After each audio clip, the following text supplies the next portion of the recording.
Bonjour à tous. Donc effectivement, M. Martineau parlait de construction pérenne. Loire-Atlantique Développement accompagne un projet de développement de logements hors site, porté par la Carène à Saint-Nazaire-Aglo, avec comme objectif de produire du logement familial pérenne, moins cher, plus rapidement et de qualité. C'est le cahier des charges qui a été fixé par la Carène, lauréate d'un appel à projet lancé par la Banque des Territoires en 2021. Et nous sommes en phase d'incubation de ce projet. Donc, je vais vous présenter l'état d'avancement des études sur une démarche assez originale, un jeu collectif, comme ça a été évoqué tout à l'heure, un partenariat entre les acteurs publics et les acteurs industriels du territoire nazérien, et en particulier les chantiers de l'Atlantique, qui ont pu apporter leur savoir-faire sur les méthodes industrielles et la construction hors site qui est déjà à l'œuvre sur les paquebots. Ce système constructif, j'y reviens, adresse donc les familles, du logement familial en accession abordable, mais aussi logement social.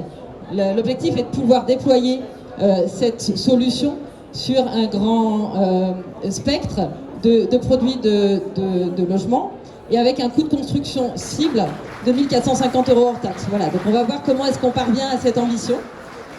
À partir d'un système constructif qui mixe de la construction en panneaux, de la construction 2D sur les planchers, les façades d'ossature, bois, et des modules 3D. On n'est pas sur du modulaire intégral, comme ça a pu être évoqué tout à l'heure.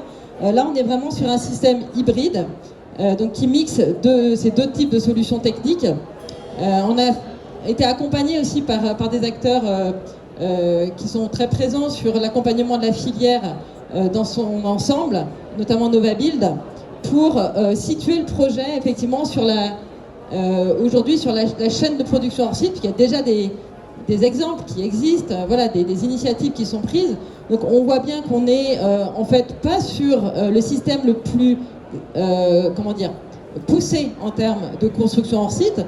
On est sur un pourcentage de hors site entre 30 et 50% sur du mix, sur de l'hybride. Mais l'objectif était bien également de pouvoir, on va dire, adapter ce système constructif à tout type de site. Et donc là, vous voyez les principes travaillés par l'agence Bertin Bichet, qui nous accompagne toujours sur ce dossier, d'adaptation du système constructif à différents types de sites. Donc on a essayé de conjuguer une forme de rationalisation de la construction avec une trappe de base de 6 mètres par 6 mètres à une adaptation possible à des sites contraints, puisqu'on sait qu'aujourd'hui, avec le zéro artificialisation, ça a été évoqué, les opérateurs seront de plus en plus amenés à travailler avec ce système de contraintes. Donc l'objectif est bien, au travers du concept qui a été posé, de faire du volume. Et pour faire du volume, il faut que ce concept, mis à l'épreuve de situations réelles, soit duplicable. Et l'originalité principale, la principale innovation du concept réside dans le processus de fabrication et dans le transfert de méthode des chantiers vers le logement, avec des processus de fabrication qui s'inspirent effectivement des méthodes des chantiers, notamment des méthodes Lean.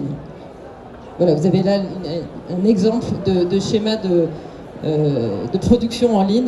Bon, voilà, c'est quand même des plannings à la semaine, extrêmement cadencés, et appliqués au logement.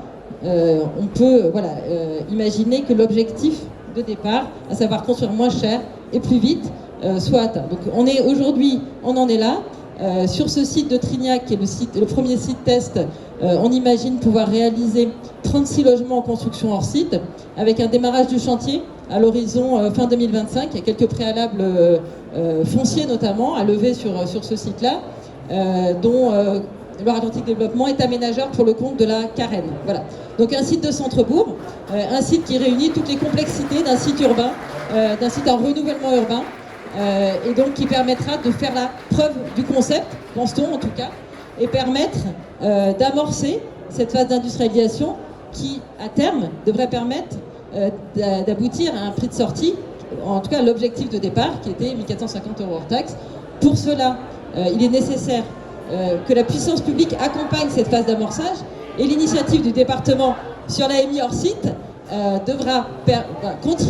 contribuera en tout état de cause, on le pense, à appuyer, on va dire, le modèle industriel, puisqu'il y a effectivement une prise de relais par le privé, après la réalisation du démonstrateur, mais la marche est haute entre le premier et le deuxième de série. Donc il y a nécessairement une phase d'accompagnement. On y travaille avec la Banque des Territoires. Voilà, je vous remercie de votre attention.